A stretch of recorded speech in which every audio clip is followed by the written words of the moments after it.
Assalamualaikum warahmatullahi wabarakatuh.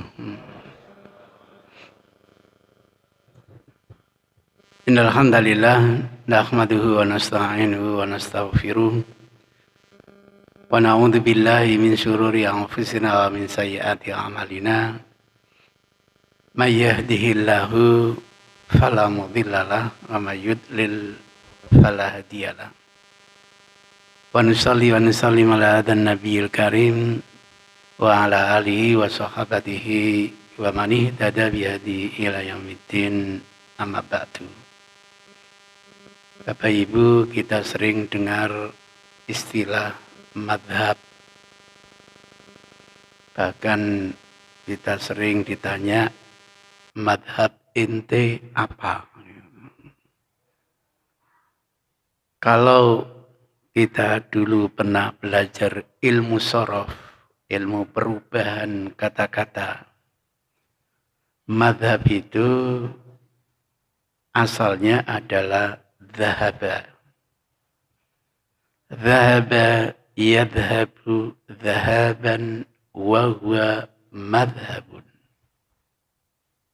Wa huwa dhahibun wa madhabun wa huwa dhahibun. Wa dhaka madhubun idhab la tadhab madhabun madhabun midhabun. Gitu ilmu sorofnya.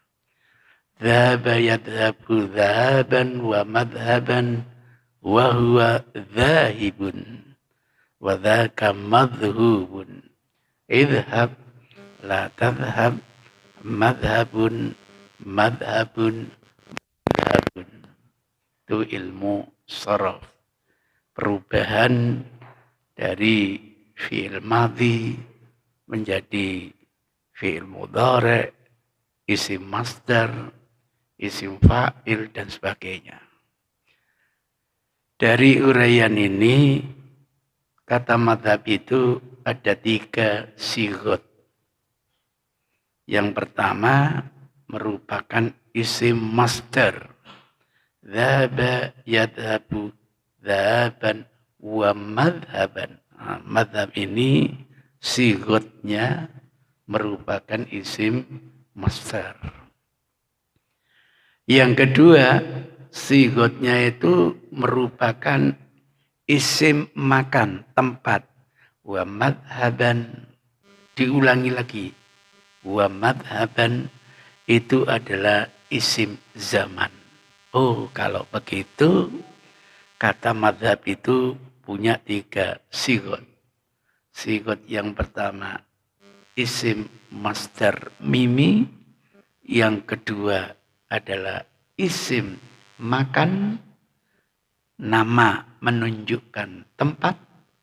Dan yang ketiga, isim zaman, nama menunjukkan masa.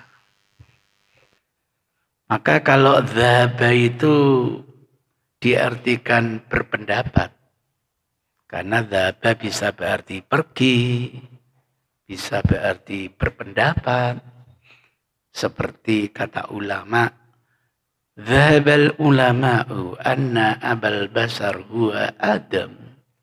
Bukan pergilah para ulama, enggak. Berpendapatlah para ulama bahwa nenek moyang manusia itu adalah Adam. Jadi dhaba itu bisa berarti pergi, tapi bisa berarti berpendapat. Lah isim masdarnya berpendapat apa? Ya pendapat. Boleh juga diartikan fatwa. Boleh juga diartikan hasil ijtihad. Boleh juga diartikan pemikiran dari isim masdarnya. Kalau dari isim makannya tempat pendapat, itu jelas imam mujtahid. Bisa dilakukan secara individu, bisa dilakukan secara kolektif atau lembaga. Misalnya di NU ada sebuah lembaga Baksul Masail.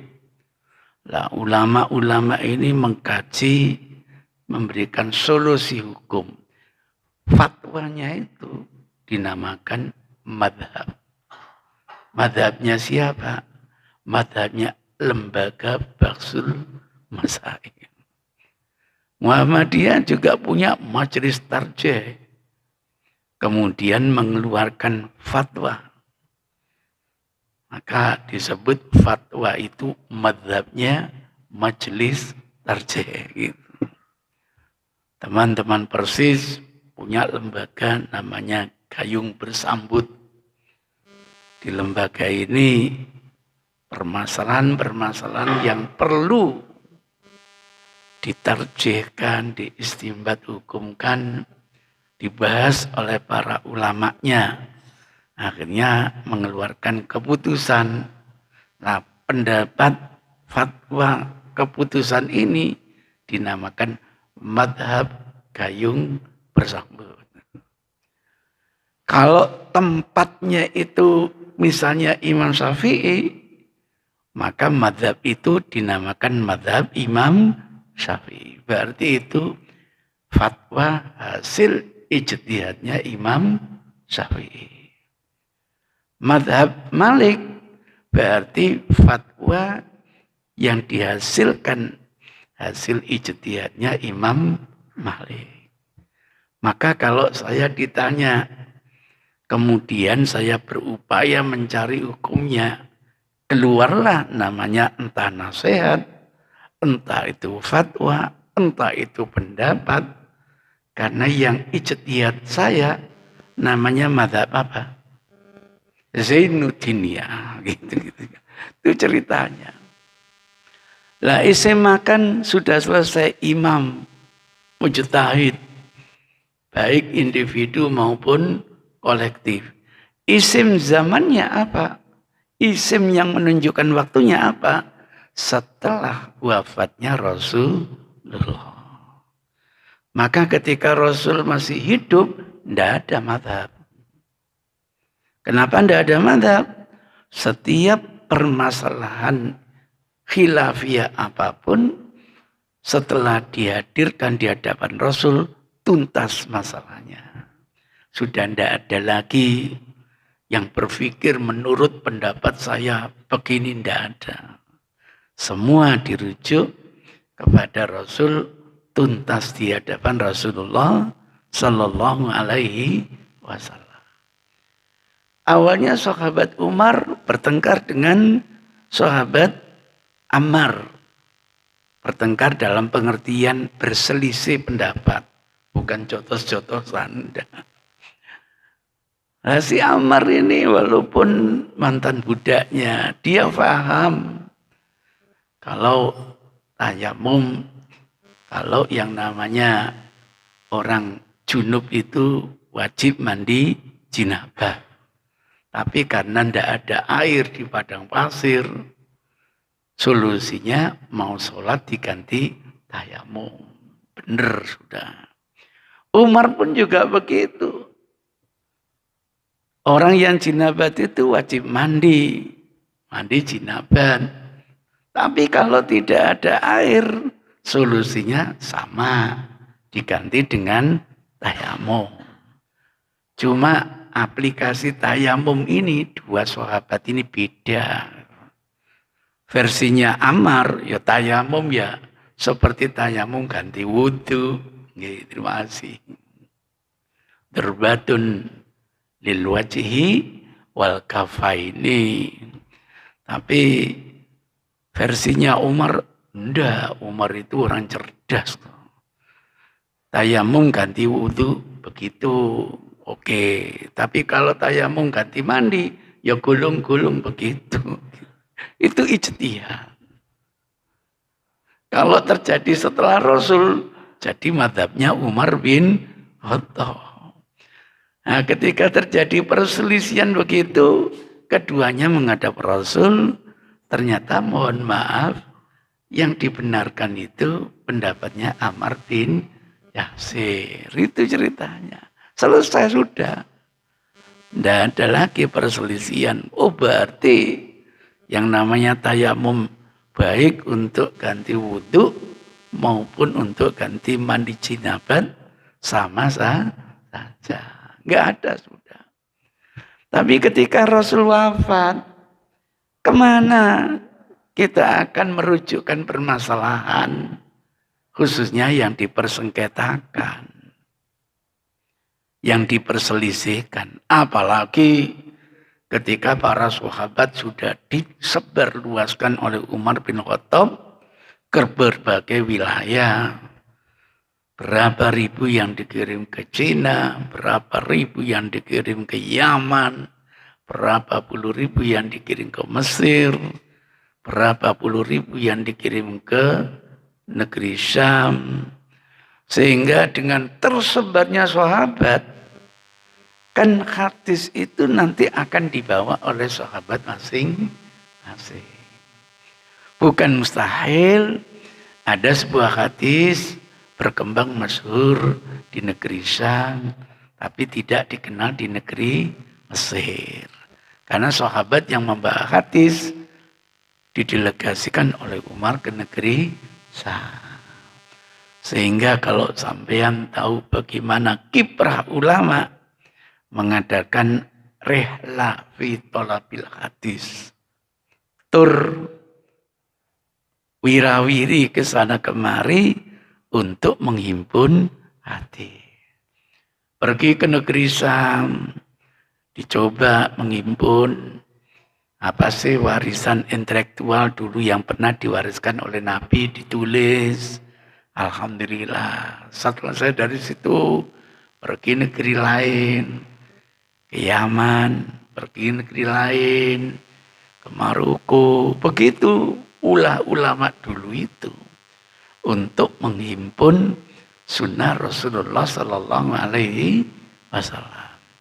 Khususnya pada waktu kita dipimpin oleh Khalifah Umar bin Abdul Aziz, memerintahkan secara resmi kepada tokoh Imam Az-Zuhri. Katanya apa? Unduru ila ahadisi Rasulullah Sallallahu Alaihi Wasallam faktubu. Saksikan nasib hadis-hadis Rasul di berbagai negara itu, segera kamu himpun. Ditulis sudah, cuma perlu dihimpun. Sejak zaman Rasul sudah ditulis sebagian hadis. Zaman sahabat sudah punya buku, sudah ditulis, cuma belum dihimpun. Fa ini khiftu doya al-ilmi, karena saya takut hilangnya hadis-hadis itu, wadhabal ulama, bersama wafatnya para ulama. Maka kita saksikan Imam Syafi'i pertama koleksi hadis di negeri Syam. Kemudian periode berikutnya hijrah ke Hijaz. Periode berikutnya hijrah ke Mesir. Akhirnya wafat di Mesir. Belum sempat ke Maroko, belum sempat ke Yaman, apalagi ke Indonesia, belum. Itu ceritanya. Berbahagialah para ulama kita yang mendapatkan banyak sekali himpunan hadis, sehingga dengan banyak himpunan hadis itu untuk meminimalkan fungsi pikiran dalam menentukan hukum. Oleh sebab itu, ketika kita bicara hukum, dilihat dulu. Hukum ini sudah ada dalil sharih, jelas, tegas, atau belum? Atau tidak? Kalau ditemukan dalil yang sudah sharih, jelas, tegas, tidak ada perbedaan di antara ulama. Itu namanya hukum syariat. Misalnya kita ditanya, hukum puasa Ramadan itu apa? Wajib. Kenapa wajib? Ayatnya, hadisnya tegas. Ya ayyuhalladzina amanu kutiba alaikumus Iya, selesai. Tidak ada khilafiyah, tidak ada madhab. Tidak ada. Semuanya sepakat ijma hukumnya wajib. Berbeda kalau hukumnya tidak jelas. Rasul tidak memberi hukum yang tegas. Mulai pasti terjadi beda pendapat. Nah, karena beda pendapat, terjadi macam-macam mazhab. Gitu ceritanya. Kalau gitu jumlah mazhab itu berapa? Ya banyak sekali. Dulu ada mazhab Hasan Basri, ada mazhab Imam Atha, ada mazhab Sa'id bin Musayyab. Wah, banyak ribuan bahkan mungkin jutaan ulama kita. Tapi sayang mereka tidak mewariskan tulisan. Sehingga pikiran-pikiran mereka hilang bersama zaman. Berbeda dengan Imam Abu Hanifah, pikirannya dituangkan dalam fikih akbar, dipelajari dari generasi ke generasi, sampai detik ini pemikiran beliau dapat kita baca. Imam Syafi'i punya kitab yang diharapkan menjadi induknya kitab. Dari generasi dipelajari, generasi sampai detik ini kita mengenal apa sih mazhabnya Imam Syafi'i. Imam Ahmad punya masail Ahmad bin Hanbal, sehingga problem-problem keagamaan ditulis, diwariskan, dibaca, sampai detik ini kita mengenal mazhabnya Ahmad bin Hanbal. Imam Malik punya kitab Muwatta, walaupun katanya itu buku hadis, sebenarnya banyak sekali fatwa-fatwa beliau di dalam bukunya. Sehingga ada sebagian orang Muwatta nggak layak jadi buku hadis, pantasnya buku fikih. Nggak apa-apa. Akhirnya kita tahu. Nah, ketika kita ditanya gimana pendapatnya Imam Muwatta, ya nggak tahu. Beliau sudah wafat, murid-muridnya sudah wafat. Sehingga gara-gara tidak terkodifikasi, umat jadi lupa. Sudah tidak tahu. Itu ceritanya begitu. Sehingga kita kenal mazhab Daud Al-Zahiri karena beliau punya buku yang jadi muhalla itu. Alhamdulillah, sebenarnya mazhab itu banyak sekali, tapi yang kita kenal kadang-kadang hanya 4. Di kelompok Syiah ada Imam Zaid yang produktif menulis buku sehingga dikenal namanya Zaidiyah. Walaupun beliau diklaim orang Syiah, namun pemikirannya itu mirip sekali dengan Ahlussunnah wal Jamaah. Sehingga orang Syiah nggak mau belajar hadis ini, bukunya ini, karena dianggap itu Sunni menyusup begitu. Ya terserahlah mereka lah. Ada pengalaman diundang Pak Gubernur NTB untuk ya diskusi enggak, cuma sharing saja dengan 1000 kiai dan tuan guru. Waduh, menarik sekali gitu. Di 4 lokasi yang berbeda.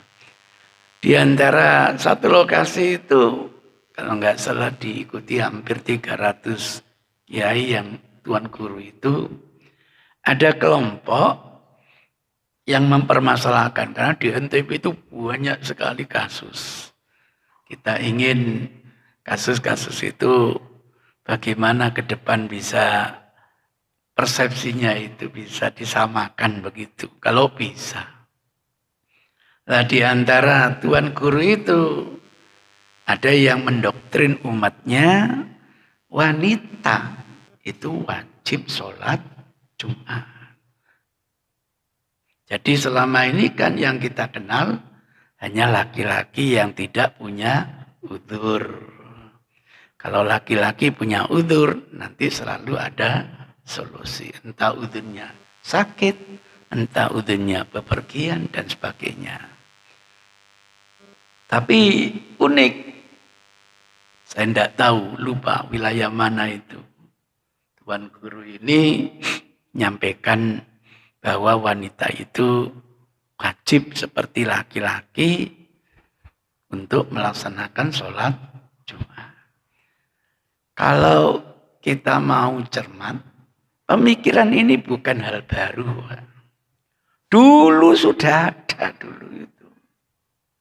Sudah ada. Kemudian terjadi yang namanya sualat.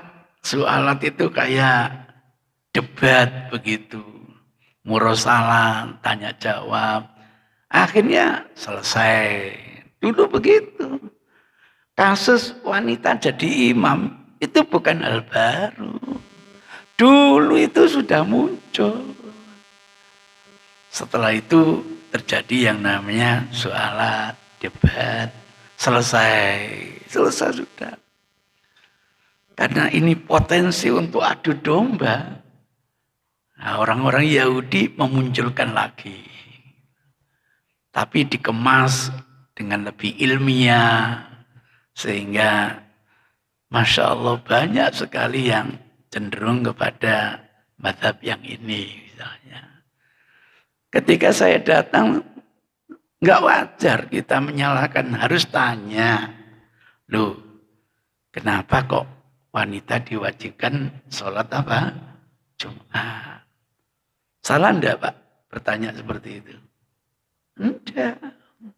Saya yakin tidaklah seorang imam, kiai, tuan guru mengeluarkan fatwa pasti punya dasar hukum, pasti. Tidak mungkin ada kiai yang mengeluarkan fatwa tanpa dasar hukum. Kita dengarkan. Akhirnya ketemu akar masalahnya. Setiap ayat di dalam Al-Quran yang dimulai ya ayyuhalladzina amanu, konotasinya kesetaraan gender. Saya mencari di ayat Quran manapun dimulai ya ayyuhalladzina amanu berkonotasi kesetaraan gender. Tidak pandang laki-laki maupun perempuan. Misalnya ya ayyuhalladzina amanu kutiba alaikumus syiyam. Laki-laki masuk, perempuan masuk. Ya ayyuhalladzina amanu kulu minat thayyibat. Makanlah yang baik-baik, padat, gizi. Tidak peduli laki-laki, tidak peduli perempuan. Ya ayyuhalladzina amanu ku anfusakum wa ahlikum naro. Kesetaraan gender, tidak pandang laki-laki maupun perempuan. Dalam salat Jumat dimulai dari firman Allah apa? Ya ayyuhalladzina amanu. Dalam syariat salat Jumat. Berarti konotasinya adalah kesetaraan gender. Mukhatabnya yang diajak ngomong oleh Allah bukan hanya laki-laki, tapi juga perempuan. Cerdas, saya bisa ngomong gini karena dengar. Diskusi itu kita jadikan media tolabul ilmi. Sebentar saya minum dulu.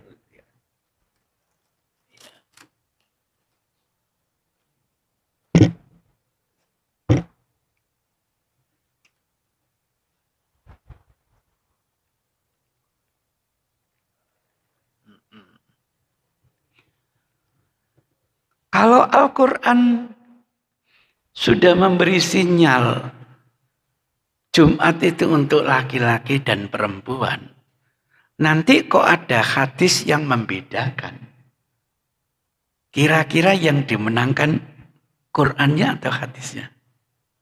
Quran. Gitu loh. Itu kalau hadisnya sahih. Saya ulangi lagi. Kita dengarkan. Kalau Al-Quran sudah menyatakan kesetaraan gender, nanti ditemukan hadis andaikan sahih,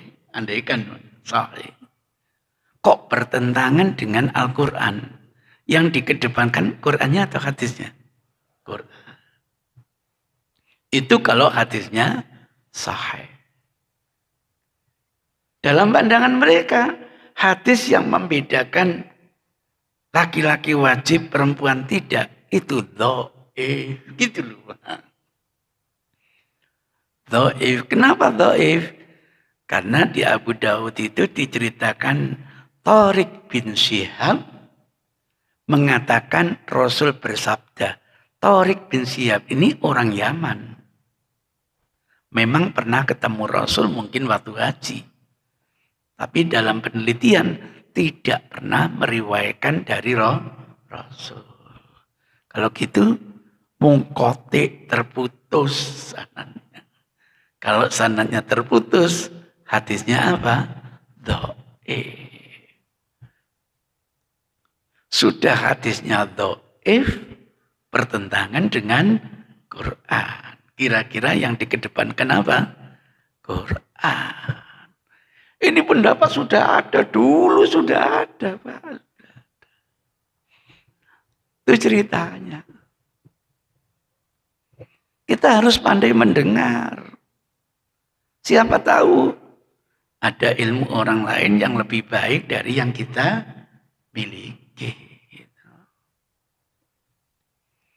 Sudah selesai penjelasannya? Sudah.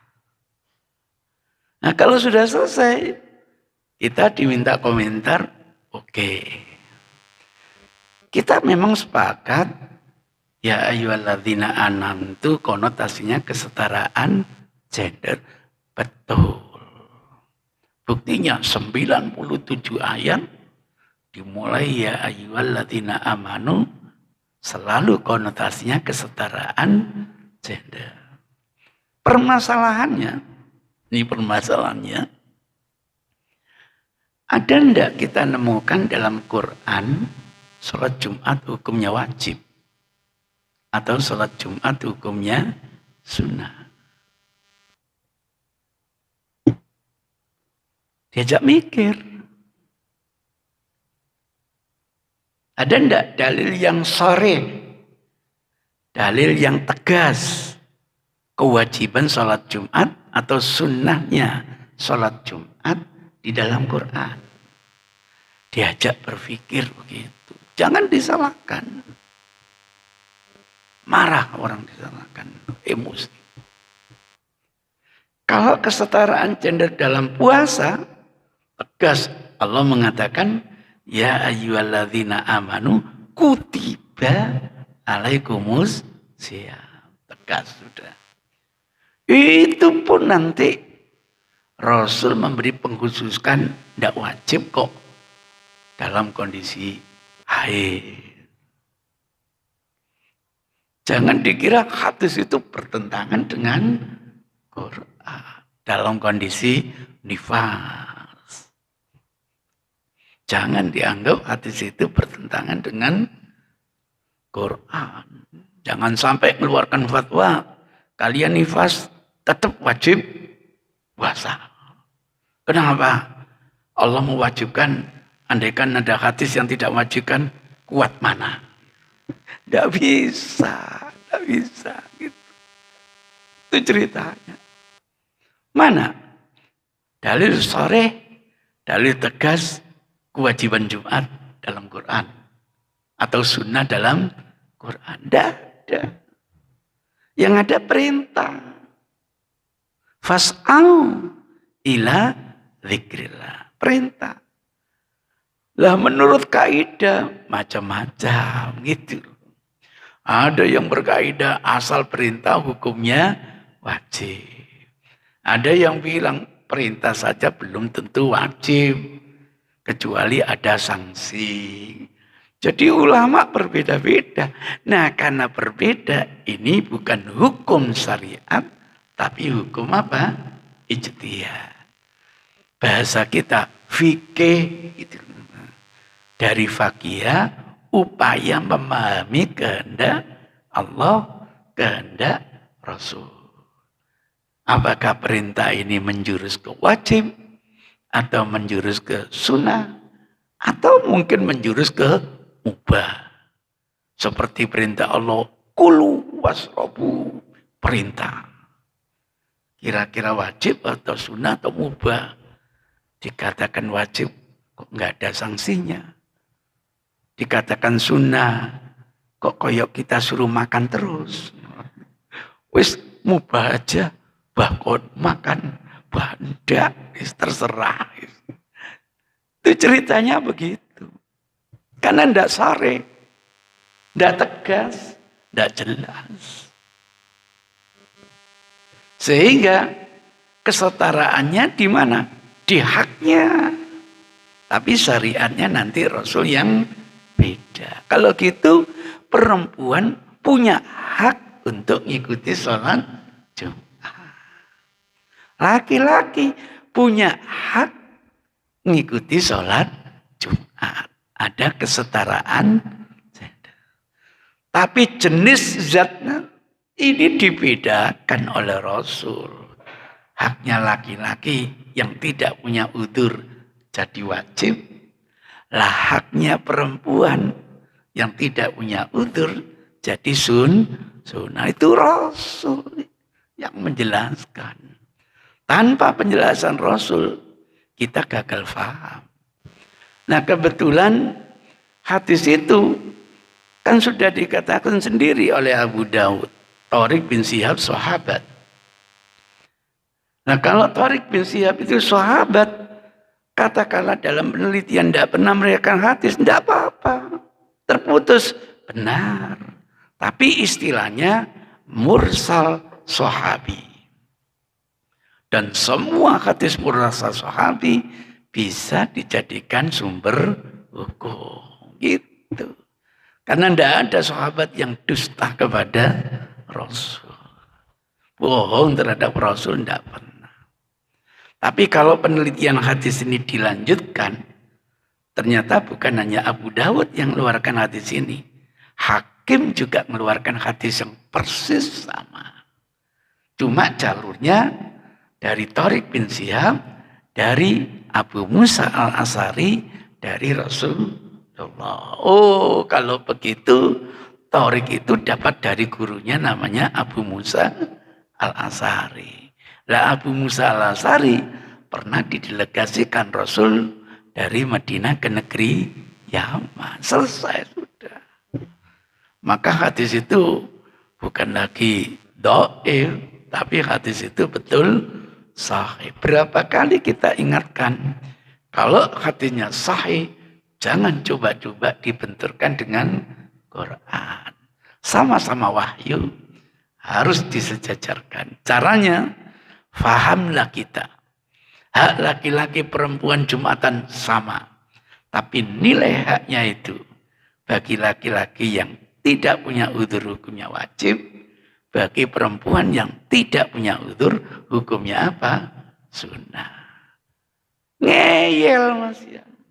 Nah, itulah manusia ini. Apa bahasa apa itu di WA itu ngeyel itu. Angel. Angel sudah. Akhirnya kita adakan pendekatan ilmiah gitu loh. Pendekatan ilmiah gini. Bapak memahami, Pak Yai, Tuan Guru memahami kesetaraan gender itu sama wajibnya. Kenapa? Waduh. Dengan suara keras kata, ini Al-Quran. Sudah tegas mengatakan kesetaraan. Iya. Cuma kesetaraan dalam wajib itu kan tidak muncul gitu. Lah Pak Yai mewajibkan, ini sudah menjadi penafsiran semua gitu. Ya yang menafsirkan kan sampean. Sampean kan laki-laki, marah lagi. Ini bukan masalah laki-laki perempuan, ini nas Quran.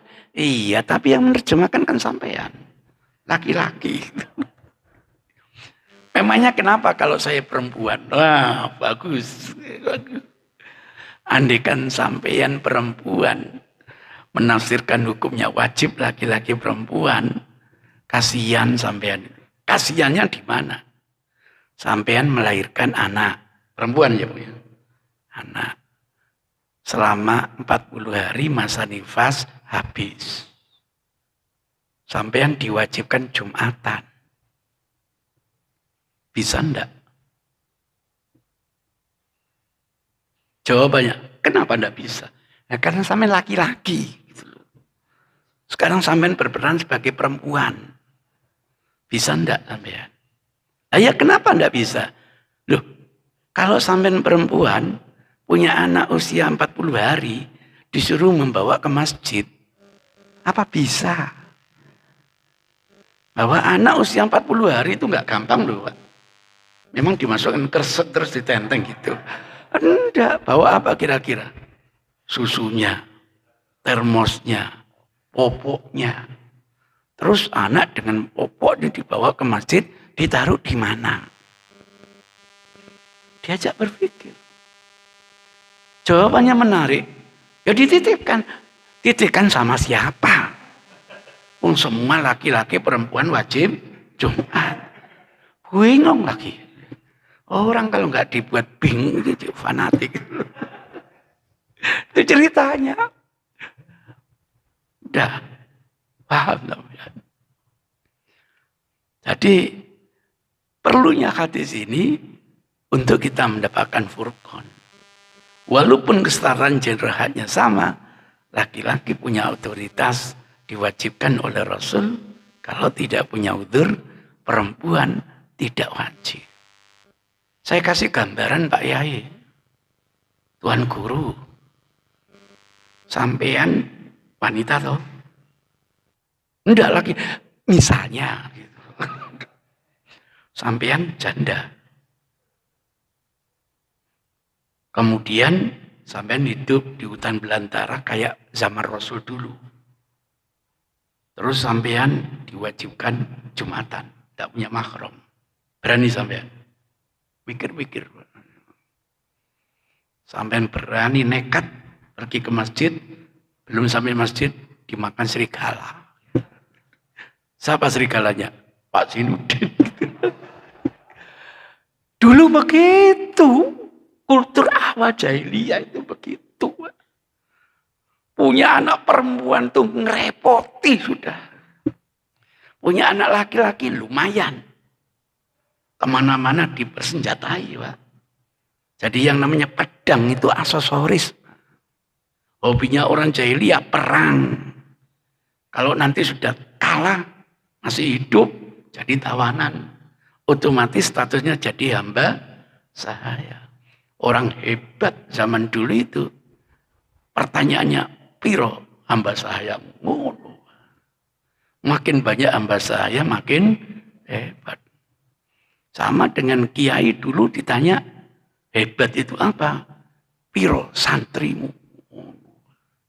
Sekarang berubah, piro bojomu?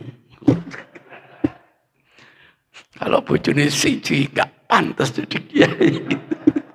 Itu ceritanya begitu, Pak. Lah punya anak perempuan, sudah ndak bisa diajak dagang, ngentek-ngentek. Kemana-mana harus dimonitor, harus dimakromi. Kalau tidak, maka dimakan serigala. Kalau sudah bunting, tidak diketahui siapa yang menghamili, wah dianggap biang segala macam malapetaka. Daripada begitu, mendingan dipatreni daripada ngerepot-ngerepot gitu. Maka salah satu teori kenapa Isa harus dibunuh, karena dia tidak punya apa. Salah satu teorinya begitu.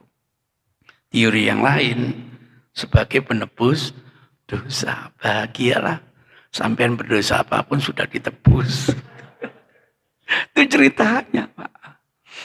Jadi zaman dulu sebelum Islam datang, begitu Islam datang, Masya Allah, walaupun Madinah, Yasrib berubah total menjadi Madinah, kota metropolitan, mulai banyak ditemukan wanita keluyuran sendiri aman. Gitu.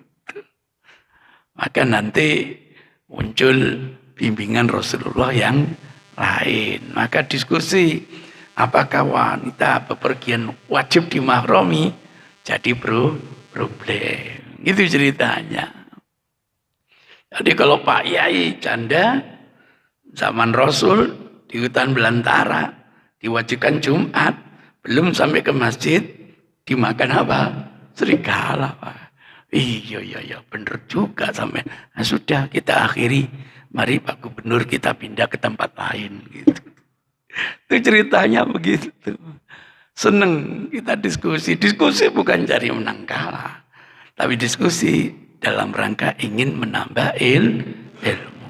Berbahagia kalau kita tidak punya fanatik mazhab, kita jadi enak sekali menerima ilmu itu. Tapi kalau sudah fanatik kepada mazhabnya sendiri, susah untuk menerima mazhabnya orang lain. Gimana wong kita sudah menutup diri sendiri, lewat pintu mana Allah akan memberi hidayah. Alhamdulillah, pada generasi-generasi yang abad ke-6, ke-7, sekarang kita tidak menjadi orang mazhab ini. Tidak, kita bicara lintas mazhab. Muncul namanya fikih mukorin atau mukoron, fikih perbandingan. Kalau kita tahu backgroundnya mazhab Maliki, muncul nanti Ibnu Rus yang membahas tentang berbagai macam fikih lintas mazhab dalam bukunya Bidayatul Mujtahid wa Nihayatul Muqtasid. Masya Allah. Di buku ini kita terangkan mazhabnya kiai ini begini, kiai ini begini, kiai ini begini. Akar masalahnya itu karena begini. Dicarikan nanti solusi yang terbaik. Bagi teman-teman yang mazhabnya Syafi'i, muncul nanti katakanlah Imam Nawawi dalam bukunya Majmu' Syarhal Muhadzab. Masya Allah. Heran saya. Kadang-kadang setelah memaparkan pendapat ini dengan argumentasi, kok yang dirojihkan itu bukan pendapat Syafi'i ya, tapi pendapat imam yang lain. Transparan. Nanti yang backgroundnya mazhab Ahmad, muncul namanya Ibnu Qudamah dalam bukunya Al-Mughni. Sehingga kita diajari pendapatnya ini gini, dalilnya begini, pendapatnya ini, dalilnya begini. Masya Allah. Ini sesuai dengan firman Allah. Karakter orang Muslim itu alladzina yastami'unal qawla. Siap sharing idea. Pendapat ini gini, pendapat ini. Fayattabi'una ahsana. Kok menurut saya yang lebih mantap waktu ngaji di sana. Bismillah. Kalau masih keliru, dapat satu pahala. Kalau benar, mudah-mudahan dapat 2 pahala. Sehingga hasil ijtihad saya bisa berbeda dengan sampean. Tidak masalah. Keyakinan ini yang membuat saya mulai beribadah tanpa penyakit fanatisme saya, tanpa kena a priori kepada orang lain. Yasrah sadrul Islam, gampang kita untuk menerima kebenaran. Itulah gambaran biar kita tidak bingung di WA itu. Ini saja nih mantap sampean kuopok. Kira-kira itu mungkin ada pertanyaan, ada koreksian. Monggo silakan. Monggo silakan. Monggo.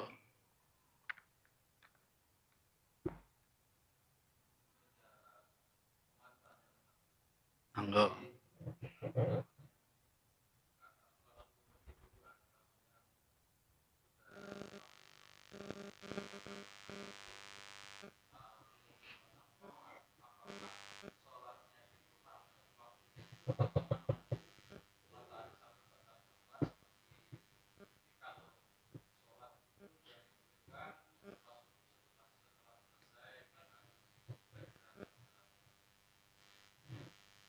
Sebelum terbit matahari maksudnya, Pak.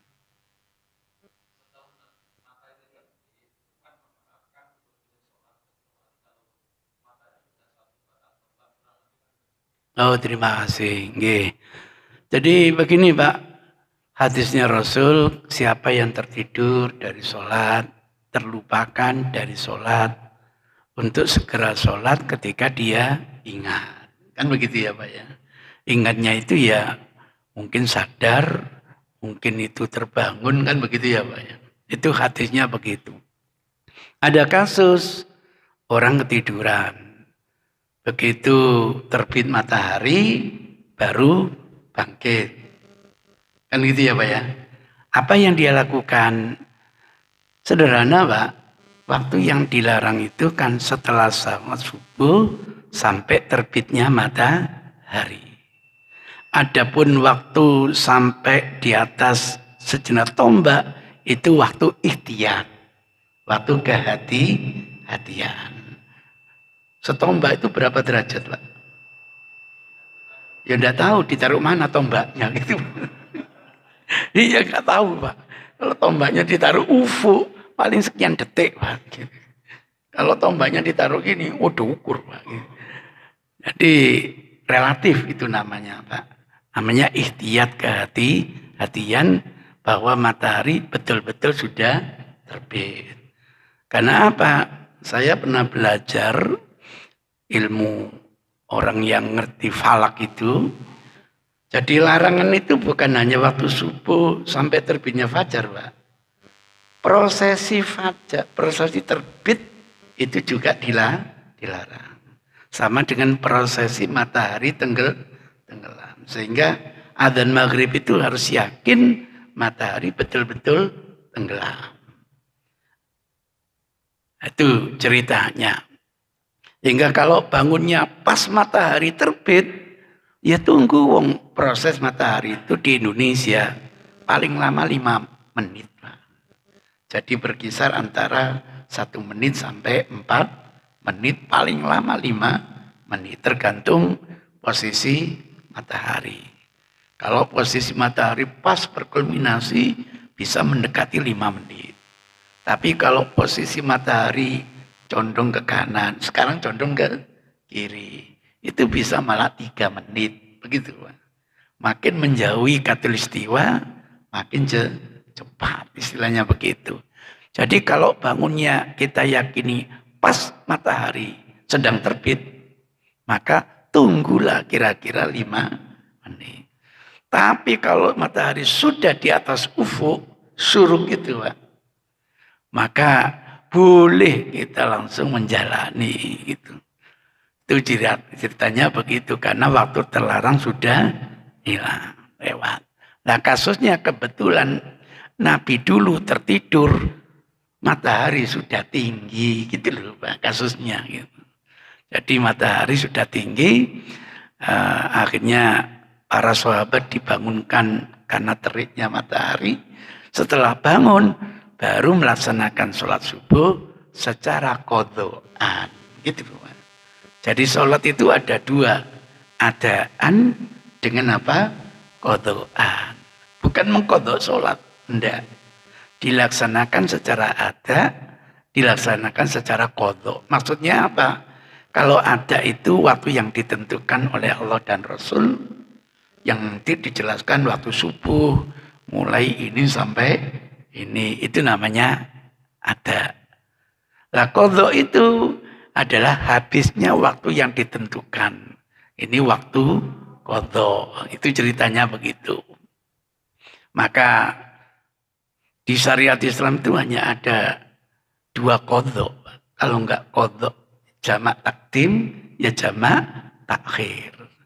Jamak takdim itu sholat zuhurnya adaan, sholat asarnya apa?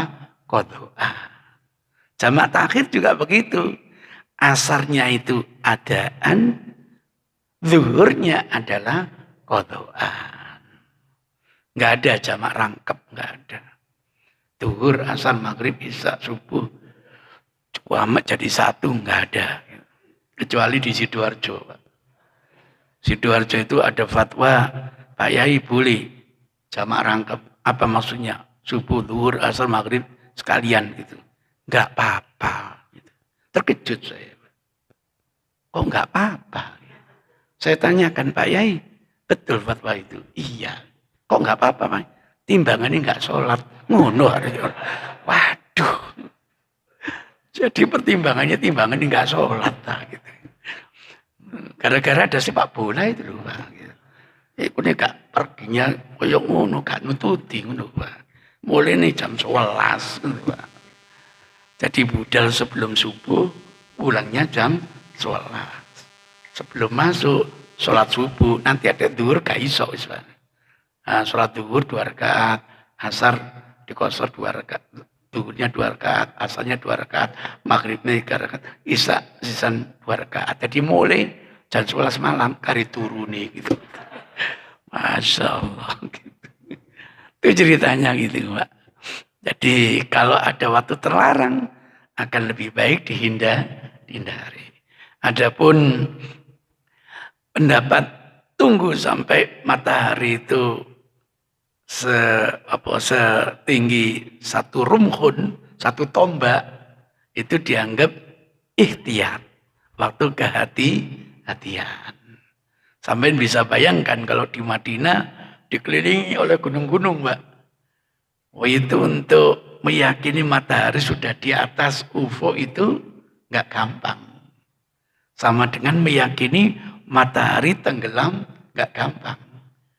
Maka Bilal itu diminta oleh Rasul, coba survei bangunan yang paling tinggi di Yasrib ini miliknya siapa? Kenapa ya Rasul? Kamu nanti meru'yat tenggelamnya matahari dari atas gitu. Burjun Alin. Bangunan yang tinggi itu. Azan di sana nanti. Untuk komat nggak perlu di atas, cukup di bawah. Kapan ya diteknologikan azan pakai corong atas, komat cukup corong apa? Bawah. Misalnya begitu. Azan untuk mengundang, komat untuk mulai. Ada yang interupsi. Mohon maaf Ustaz, sebaiknya komat tetap di atas Ustaz. Kenapa? Saya biasanya berangkat ke masjid nunggu komat. Wah, itu ceritanya begitu. Ya mestinya adzan itu saudara berangkat. Kok ngenteni komat. Pemane imam yang 1 Ustaz, bacanya panjang Ustaz. Itu ceritanya begitu.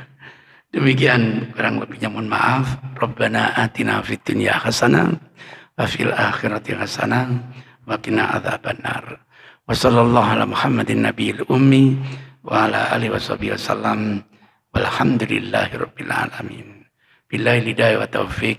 Wassalamualaikum warahmatullahi wabarakatuh.